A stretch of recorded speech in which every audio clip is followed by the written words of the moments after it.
Hey there. Welcome to the Classical Liberal Project. My name is Danielle. I'm here with Wow. I practiced everyone's name ahead of time. And it's Lars Mapstead and Joshua Eckel. You got it. Ah, Right. wonderful. I've been away from the show for a while, so no, you're good. Well, I started out saying jars. So I was like, I'm done. Thanks for the intro, and thanks for joining us, Lars. Thank you. Thanks for having me. That's awesome.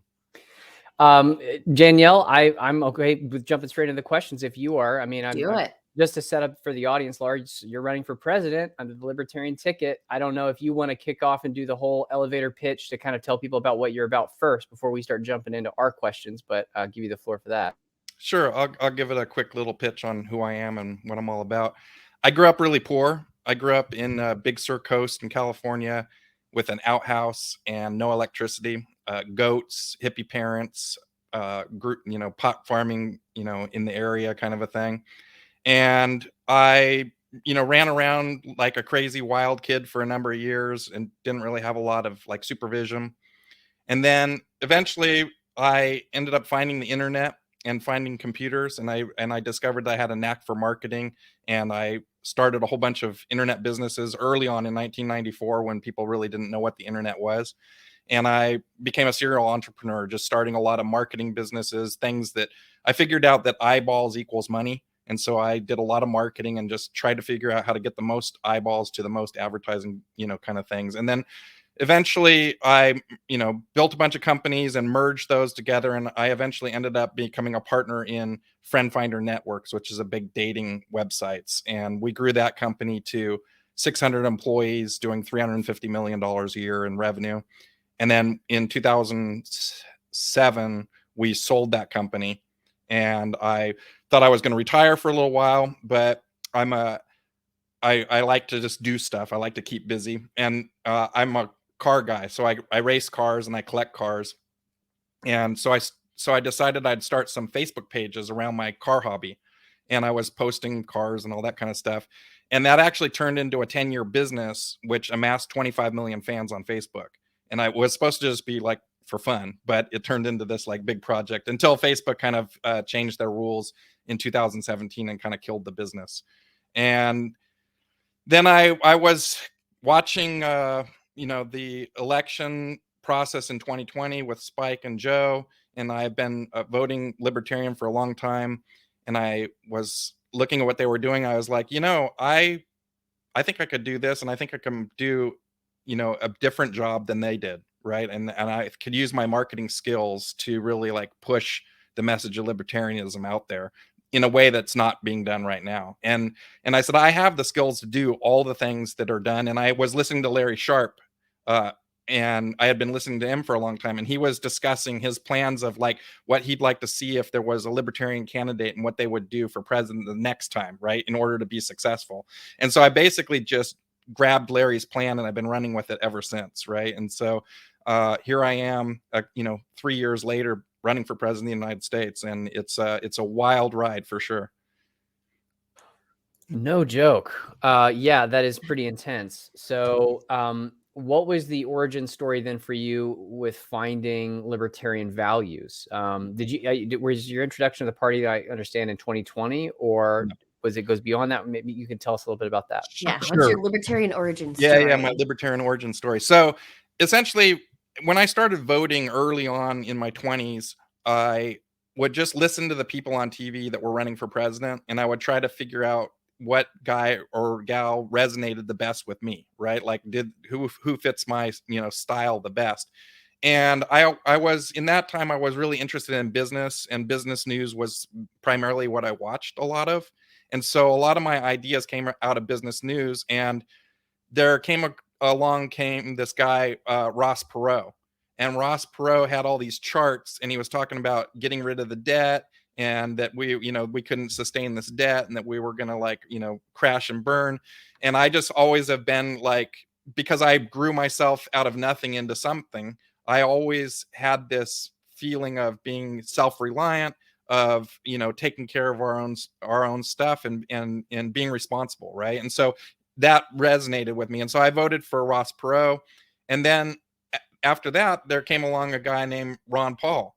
And Ron Paul was talking about the same stuff. He was talking about, getting rid of the debt and this sort of thing. I never really looked at party. It wasn't really a thing.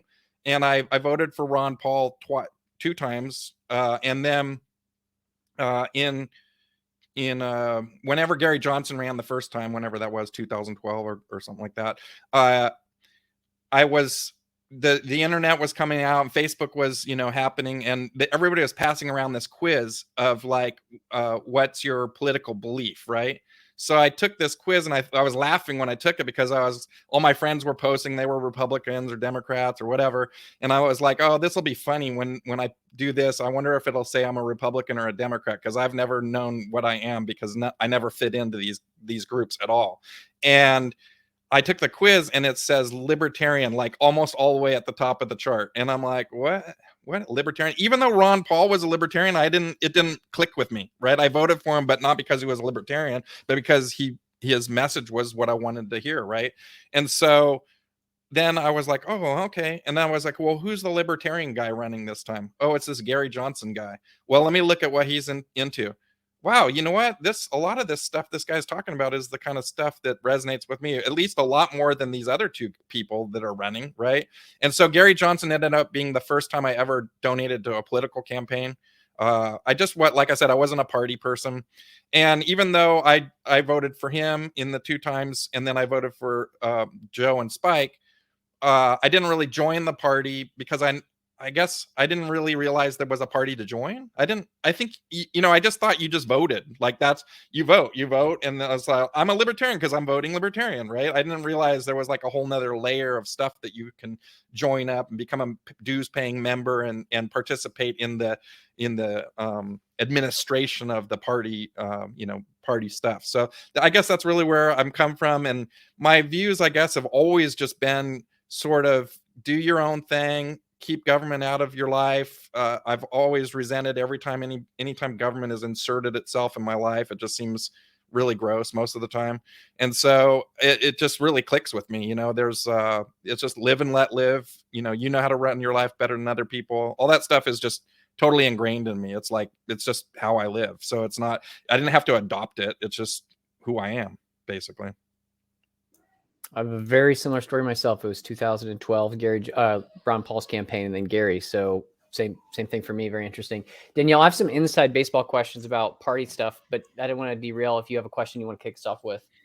No, but I just want to reiterate that party business is super important. So if you are able to participate in party business, get involved in your county, state, even national.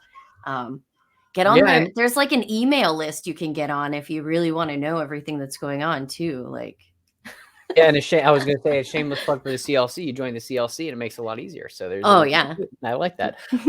So Lars, I'll get my inside, like kind of inside LP question out of the way first, and then I was going to ask you some bigger picture stuff about kind of just general questions you're going to hear on the campaign trail. But so you've been involved in the party, it sounds like, for about 10 years, or you've been aware of the party. Well, it says since 2020 at least. So I became a lifetime member in 2020 or early 2021 or something like that. So yeah. So at least since I've been involved in the party since 2012, we've had 50 state ballot access pretty much every year. And it looks like in 2024 it'll be the first time in nearly a decade that we may not have 50 state ballot access. It looks like the projections as it stands now are anywhere between 44 and 48 states in which we'll have placement on the ballot. So as you probably know, I'm sure you've heard this over and over again since you're running for president. One of the biggest things that libertarians hear as an objection when they're doing door knocking or when they're talking to the public is, I'm not going to vote for you because you can't win. It's just not going to happen. So in an environment where we have less than 50 state ballot access, that becomes a much stronger objection than it has in years past. So my main question for you is, do you have any commentary for us on how you overcome that objection, how you talk about that objection with people, and what do you say if somebody comes to you with that, hey, you can't win narrative? How do you address that? Yeah, I mean, it's, obviously most of the time that these have been running, Gary Johnson, 5%, 4%, Joe and Spike, similar kind of couple percent here and there, and so I think, as a voter, I kept voting and going, wow, these guys get 2% every time. So should I spend my vote somewhere else? But for me, it made perfect sense to continue to vote for these people, because if we don't show up and vote for what we believe in, then it can never happen, right? And it's kind of like, I really realized that the whole thing was a farce when I kept having to vote for Bush and Clinton, Bush and Clinton, Bush and Clinton, really. And like when Trump ran, I literally thought it was going to be Jeb Bush versus Hillary Clinton, and I was like, for like more than half my life, the only options that have been on the ballot to actually quote unquote win has been Bush and Clinton. This isn't choice. This is an illusion of choice, right? These people are already handpicked before we even start, right? So it's an uphill battle. And for me, what my campaign is all about is educating people of that problem, right? It's like, now Democrats know the system is rigged. Republicans know this is, or they think the system is rigged, and Republicans think the system is rigged, and libertarians know the system is rigged, right? Because as soon as you start looking at ballot access, as soon as you start looking at gerrymandering, as soon as you start looking at the internal structure of how the whole system is put together, you realize that it's just completely shuts out any option, any third option, right? And so what I've decided that my campaign is really about is to educate as many American citizens about this problem, about this situation, and that how can we have a functioning republic if we don't have free and fair elections?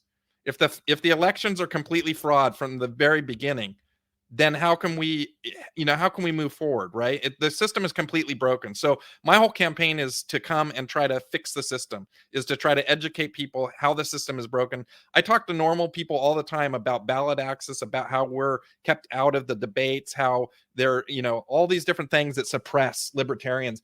And a lot of times they just look at me like, you're crazy. Like, that doesn't happen. They tell me it doesn't happen, right? And then I pull up like lawsuits in Texas where they try to get 25 libertarians off the ballot for, some paperwork shenanigans or whatever, right? Or I tell people, hey, do you realize that, like, to get on the ballot for a libertarian is different than to get on the ballot for a Democrat or Republican? And they're like, no, it's not. You just get on there. And I'm like, no, look at this stuff. And so it's amazing how few people really know about that. So I feel like that's our like one of our number one priorities is to educate people, because we're never going to move this party forward. We're never going to move anything and get rid of the duopoly unless people understand how entrenched they are and how much they use the system to suppress all other people. And my campaign is about fairness and common sense. And so it just makes sense that we would have an open system that works for everybody. If we want the best people to show up and run the country with the best ideas, then we have to let the best people come forward. And that's not the way that it is right now.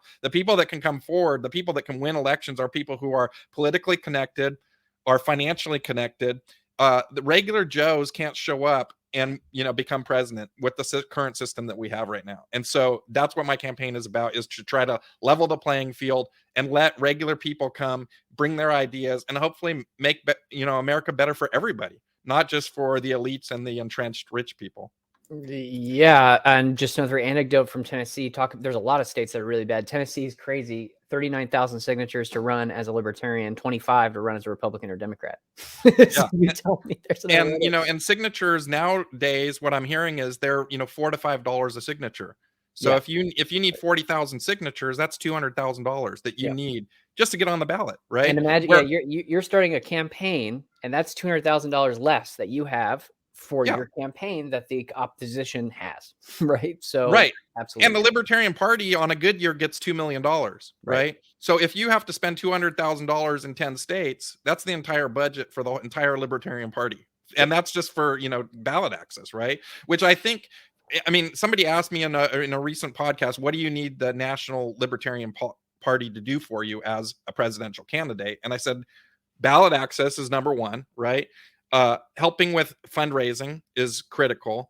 And then the third thing that I really need from national is consistent messaging across all states. So that everybody that is a candidate running during an election year would all be kind of broadcasting a similar message. Because if we're all talking different stuff, the message gets drowned out. The more voices that are yelling about one specific thing, the more likely it is that it's going to get picked up by media and that it's going to be talked about, right? If we're all just single people yelling into the wind, it's not going to help. But if there's 1,000 voices or 10,000 voices all yelling the same thing, ballot access is broken, the system is rigged, we've got to change it, then we have a movement. Then we have something that we can all get behind and really push, right?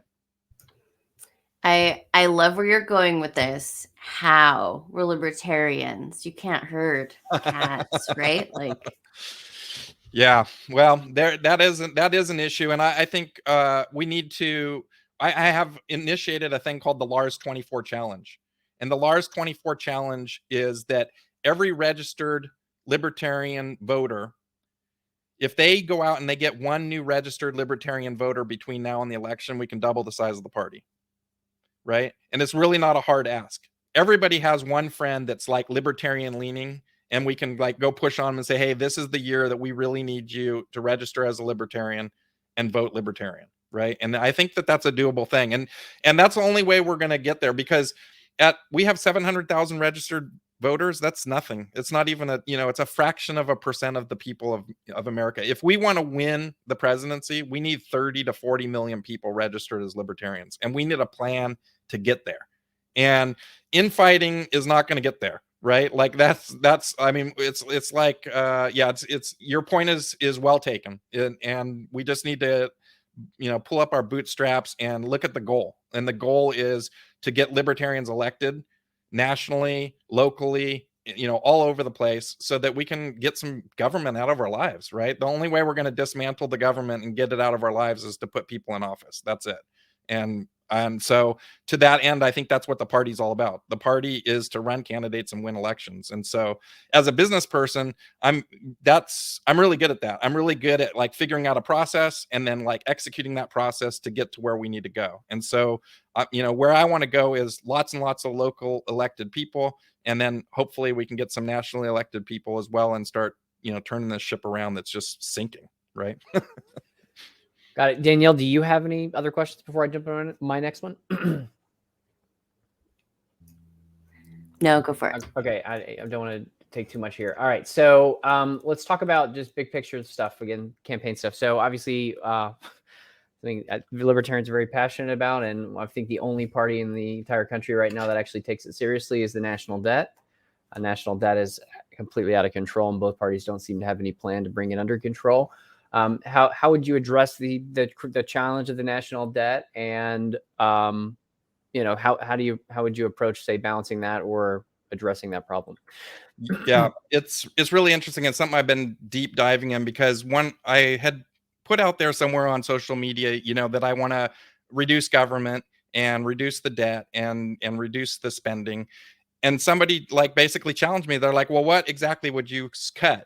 And I didn't really have a good answer for it. I was like, oh, I mean, yes, I want to cut stuff, but I've never really thought about exactly what I would cut, right? So I had to go and dig up a chart of our spending. And I was looking at it and I was like, oh, crap. I just recently, if you go to my Twitter right now, they're like, within the last day, I posted a whole thing about this essentially. And you start looking at it and we have $4.6 trillion. And then if you start cutting, you're like, wow, even if we got rid of the military 100%, right, we'd still be deficit spending.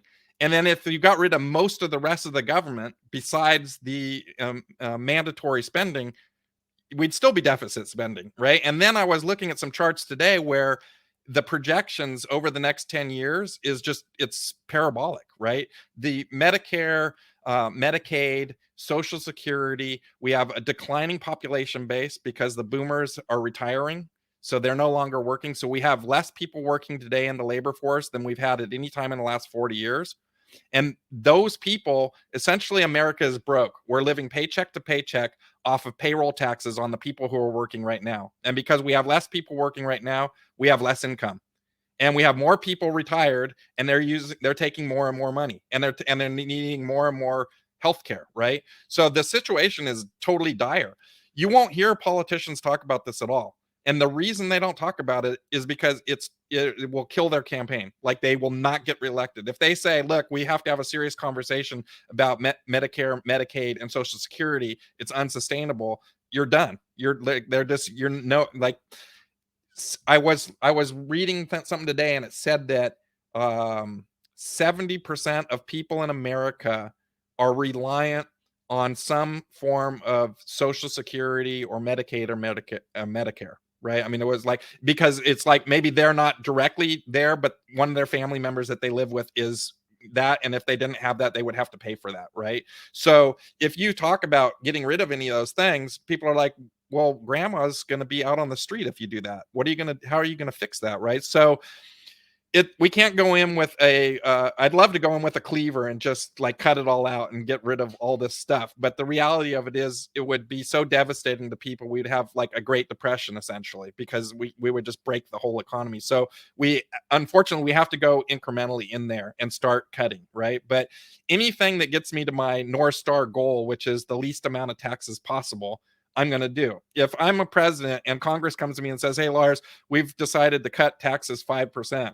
Well, a lot of libertarians would be like, screw that. We're not taking that. We want 100% or nothing. Right? And it's like, for me, I'm taking the 5% because it gets me closer to my goal of where I want to be. And maybe the next year I can get another 5% out of it. And by the time I'm done being president, maybe I've chopped off 25% of the taxes, and maybe I've cut 25 or 30% of the debt, and hopefully get it somewhat under control. Right? I mean, it's it's really a challenge if you start really looking at it. And I challenge people on Twitter, and no one really came at it with any good answer on what they would actually do. Right? Yeah, I mean, and a lot of the projections that you're referring to also are kind of moderate on the interest rate picture. I mean, if you're dealing with a situation where inflation gets out of control and interest rates have to go even higher, then that becomes even more parabolic.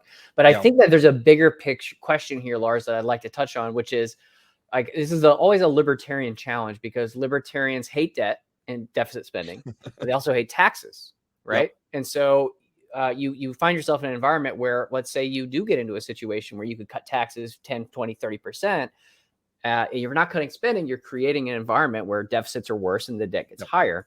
So how would you prioritize? Like, what is more important to you in your mind? Is it cutting taxes and the burden on the individual, or is it reducing the deficit? I mean, that's maybe a challenging question, and there's nuance to it, but I'm curious as to whether you have any commentary on that as well. So what I've kind of come to the understanding of is that there's a third thing that we can do. And the third thing that we can do is we can grow the hell out of the economy, so that the percentage that we're taking maybe the same percentage of taxation out, or a less percentage of taxation out, but the amount of revenue that's coming in is greater, because the pie that we're pulling out of is bigger, right? So a lot of the policies that I'm pushing for are things that will like increase GDP dramatically, right? So like one of the big things I'm pushing for is the fair tax, which would get rid of the horrible IRS, abolish the IRS, get rid of the 16th Amendment, implement a very simple, straightforward consumption tax that everybody can understand, that gets rid of all the loopholes, that rips out the power of Congress against favors to the rich and the powerful, because that's one of the biggest ways Congress grants favors is through the tax code, right? So I want to get rid of the tax code. It's clearly gross. Nobody likes it.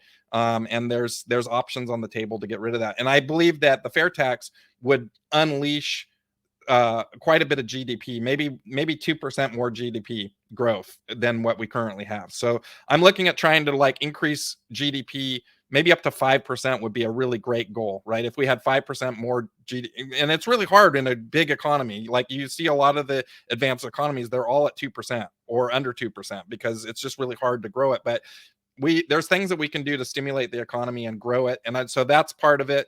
And I've always said, unfortunately, that one of the ways that the government probably is going to fix the problem of all the debt that we have is they're going to inflate their way out of it. Right? Because if you devalue the money dramatically, then the debts that you have to pay back are much smaller, right? Like and so unfortunately, I think that might be a way that they're going to try to play it out, is to inflate. And basically what that does is it's a hidden tax on all citizens, and it devalues everybody's standard of living. And most people don't understand that, and they're not clued into that, so it's sort of acceptable to them, which is very unfortunate, right? People complain about the high prices, but they will then complain that maybe it's corporations that cause the high prices, or, and libertarians know it's the Fed that caused the high prices, right? Printing all that stimulus money, helicopter dropping it onto everybody during the pandemic, and then the supply chain issues that we had from the Ukraine war, and obviously other shipping issues and things that we had going on during the pandemic.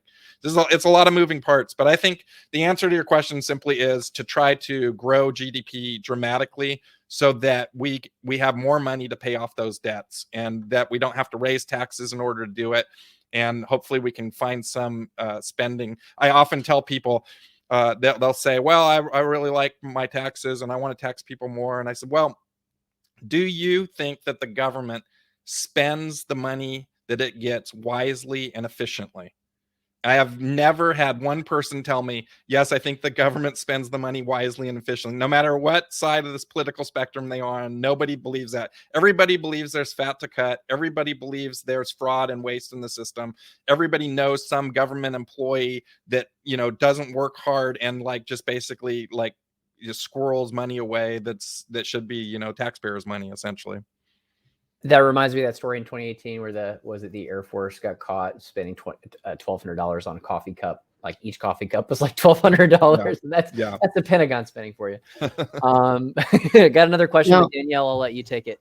No, I have a military anecdote because I have so many brand new fucking backpacks and flashlights and multi-tools because every year they have to spend up to what their budget was. Right. They won't take a reduced budget next year because just in case something comes up, they need that wiggle room. So they need to keep the budget going because the whole thing is if you want to increase your fiefdom, I call it the fiefdom. If you want to increase your fiefdom in the government, then the bigger the budget you have, the more employees underneath you have, the more responsibility you have, the bigger paycheck you're going to get, right? And they never want to give up budget, because if you give up budget, then the government goes, oh, you didn't need that, so next year your new budget is whatever you didn't spend, right? And so you automatically get a reduced budget, and nobody wants that, right? So of course they just burn it to the ground and buy office furniture, like you said, or just $1,200 coffee cups, $500 coffee cups. Not even a little bit surprised. Okay, so then that's actually a good pivot to foreign policy. So you mentioned the war in Ukraine. That's obviously the major conflict that's going on in the world right now. At least the one that's everyone's talking about. So from a libertarian perspective, what is your stance on foreign policy, military interventions? If you were president today, how would you address the Ukrainian conflict and other conflicts around the globe? I mean, there's a lot of other conflicts that the U.S. is involved in that don't get the kind of press. Just any thoughts on that? Yeah, I think, we've kind of, I think a lot of foreign policy has to do with energy. It's very much tied to energy and to resources, essentially, right? And we fight a lot of wars over oil and over, various resources on the planet. And so one of the things that I really am pushing for, it's a kind of a weird way to get to foreign policy, but energy independence in America is directly related, in my opinion, to foreign policy. And so I want to see a lot more energy independence, nuclear technology, thorium reactors. My biggest dream is that we get fusion and energy becomes ultimately zero, right? And this also goes back to the economy situation, right? Everything that we buy and everything that we do in America is touched by energy cost. Right? So when oil goes up, everything gets more expensive. When oil goes down, everything gets less expensive, right? So if we were able to get a lot of energy a lot cheaper, suddenly that's another one of these things that boosts the GDP, like what I was talking about, right? If we can make energy costs come way down, not only that, but if we were like the leaders in reduced energy costs, that would drive business to come to America. Right? If we had a lot of free, cheap energy that businesses could use, and they were like, wow, I have a plant, my plant uses a lot of electricity, and you guys have it for really cheap compared to these other places, I'm moving my plant there.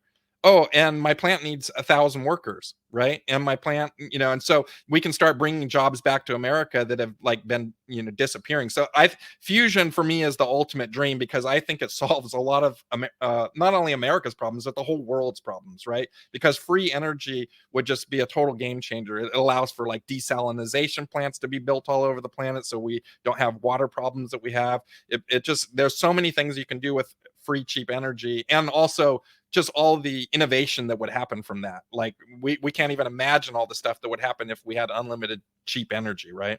So that's part of it. But back to the foreign policy stuff, I kind of got on a side tangent there. Look, I'm with libertarians on these policies of essentially reducing military overseas, reducing military bases, extracting us out of these foreign wars that do nothing but just piss people off all over the world, right? I want to get rid of the imperial America. I don't feel like we should be pushing our ideals on other people. It's just like I don't want other Americans pushing their ideals on me, and I don't want to push my ideals on other Americans. We certainly shouldn't be pushing our ideals across our borders to other people. That doesn't make any sense to me at all. So, of course, I like a defense. We have Memorial Day coming up here, and I like a good defense for America. I have a military family and people who have served in Vietnam War and the Korean War in my family and World War II. And so I value our veterans, and I want to serve our veterans best by not creating any more veterans. Right. That's like the ideal goal for me. And as far as all the things that we're in, I talk a lot about that. We all armchair quarterback all these situations, but we don't have all the intelligence briefing that a president has. We don't know all the intricate situations that are going on. So we're making our best guess as to what happened, but we don't really know. So unless you're actually president, it's hard to call these things exactly like what should happen or shouldn't happen. But I do know fundamentally that people dying is not a good thing. And I want the least amount of people dying around the world as possible. And I certainly don't want US bombs being the thing that's killing people, right? When I sold my company, I obviously made a lot of money. And I don't know if it was that year or the next year, but we were shooting Tomahawk cruise missiles into Iraq. Somewhere in the Middle East, we were shooting these Tomahawk cruise missiles, and they said they shot 10 of them, and they were $1 million each, right?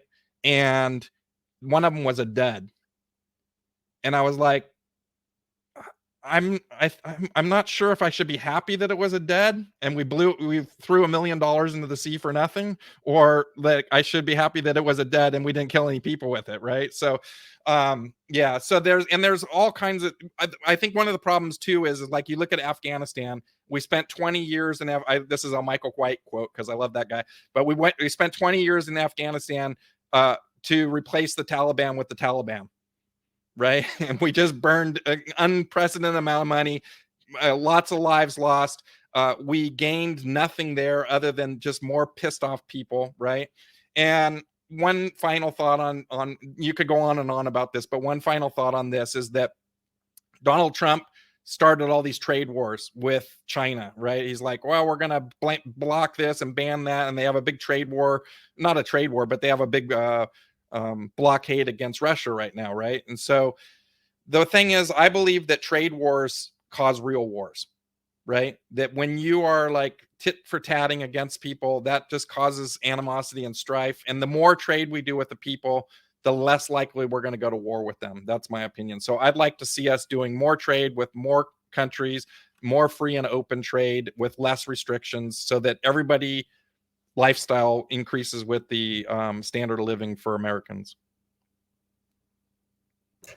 Copy that. Makes sense. I got 2 more questions, Danielle, in 7 minutes. You want to jump in? I just want to make sure that we touch on Memorial Day specifically is for those who have died, correct? Okay. Because we said the way to honor veterans, and I want to make sure that if we're talking about Memorial Day, we want to honor those who have died, and we don't want to make more of them either. Yes, and it's a good distinction. And I honestly, my grandfather served in the Korean War and then the Vietnam War, and I remember mixing that up, and he chastised me about it quite a bit. So I do mix those up, and so yes, it's for the people who have died for sure. But we don't want to create any more veterans that than we have to either. Right. No. Noted. Okay, so 2 more questions for me in the last 5 minutes. Just touching on the issue of climate change. I actually think you talked about this in your town hall with Larry Sharp, but I'll ask you in a different way. So it's 2-part question. First question is, do you think human activity is contributing to climate change? And then the second part is, if you do think it's a problem or an issue, how do you think, what's the libertarian solution for it? Yeah. Or if you think it is a challenge that needs to be solved? Yeah. No, I think it's pretty clear that there is climate change happening. And I think when I think of this climate change, what I think of is I was a kid in the 70s, and in the 70s they had the gas crisis, right? And gas was shooting up. I remember my mom complaining that gas was really high, and it was like it had reached $1. And and I remember reading these stories when I was a kid and being kind of terrified, because they said that by the year 2000, the planet was going to run out of oil and there wasn't going to be any oil left. And these are the top scientists of the day. And they were writing papers, and it was all over the news that Walter Cronkite was talking about how we were never going to have oil again. And we got to the year 2000, and lo and behold, we had more oil in 2000 than we did in the 1970s. And why is that? It's because we came up with, I mean, it's not a great solution, but we came up with fracking. And fracking unlocked tons of oil that didn't exist before, and other ways of extracting oil that didn't exist before.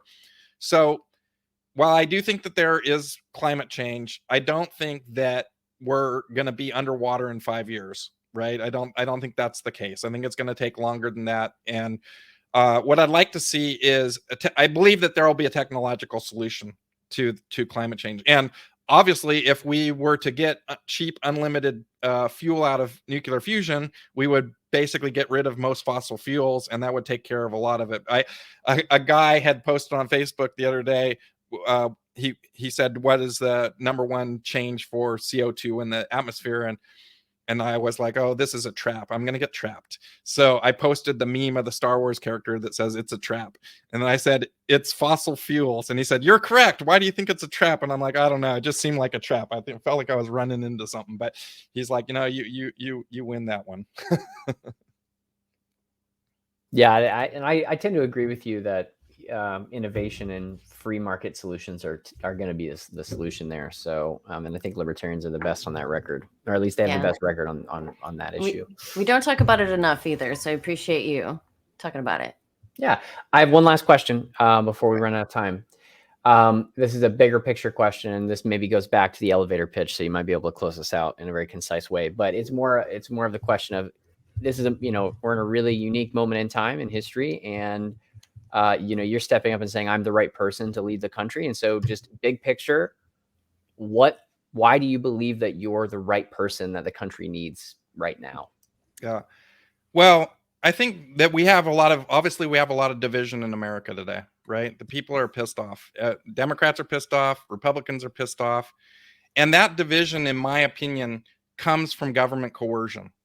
That the Republicans are trying to force their ideals onto the Democrats. The Democrats are trying to force their ideals onto the Republicans, and it just is a tit for tat war. And the way that they're trying to force those ideals is through the use of the government, is through the use of legislation, and ultimately through the use of force. Because when you have legislation, it's at the end of a gun. At the end of the day, right? If you don't participate or you don't behave the way that they want you to behave, then you get put in jail, or you get something bad happens to you. So I believe that, like, this division, we can end this division, and we can end this division by removing government coercion as much as possible from our lives. That Democrats and Republicans have to start looking at each other and saying, you know what, you live your life different than me, you have different beliefs than I do, but I'm not going to try to impose my will upon you.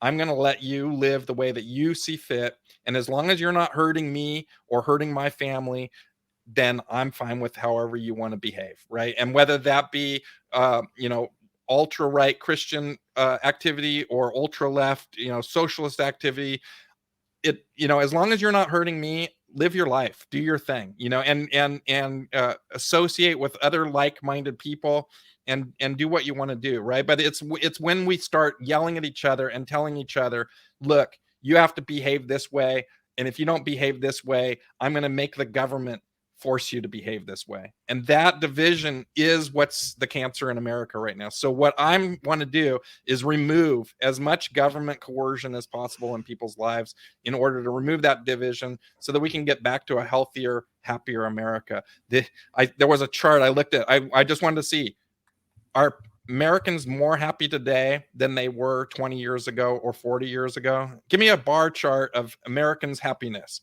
Brrr, straight into the toilet, right? People are pissed off. Nobody's happier. It's getting more and more toxic. And if we don't fix it, it's going to turn into chaos. It's going to turn into something really bad, right? And I don't want to see that, because the last time that we all got that pissed off at each other, we had a civil war, right? And a lot of people died and a lot of people were miserable. And I don't think we need to go there. I hope we don't have to go there. I saw just a funny anecdote. I saw a hoodie yesterday that said, elder emo, it was never a phase. And that just reminded me of that. Well, no, that's all very insightful, and I appreciate your time, Lars, and answering our questions. I wish you luck, even in the LP primary. It can be toxic sometimes. I don't know. Are you doing a bunch of traveling? I will be going to Maine in a couple weeks to their convention, and then I'll be traveling around the Northeast a bit, and then I'll also be heading to the Las Vegas convention, the Nevada convention. And just a note on that, today I was reading in Reason that Nevada's now voting on ranked choice voting and eliminating the primaries altogether in Nevada, which is like, yes, let's go. Let's get that in every state, right? Get rid of the primaries. Why are taxpayers paying for Democrats and Republicans primaries? I have no idea. I didn't realize that until it was pointed out to me. And then I was like, I don't want to pay for that. I'm not even one of those things. Why am I paying for that? Why am I forced to pay for that? Right. No, absolutely. Absolutely. So if somebody wants to donate or support you, I guess website's on the screen. Is there anywhere else they need to look? Yeah, Lars24.com. I'm on Facebook, Lars for President, easy to find, and on Twitter, which I've been spending more and more time on, Libertarian Lars. And give me a follow. Another thing is, I'm trying to get 1,000 donors before the convention, right? And I don't care if you give me $1. I need 1,000 people to say I support Lars Mapstead for president, and the best way you can show that is send me $1 on my website, Lars24.com. Awesome. Thank you. Awesome. And if you want to find the CLC, we've got Discord, Facebook, Twitter at lpclc.org. And all the links are there. Do you want people following you on Twitter, Joshua? Yeah, well, sure. You can follow me on Twitter at Josh Eckel if you want to. If you want to get into the weeds there, that'll be fun. Thanks for the plug, Danielle. Yeah. Well, thank you for your time, gentlemen. I guess have a good rest of your evening. We'll see you guys later. Thanks, guys. Bye.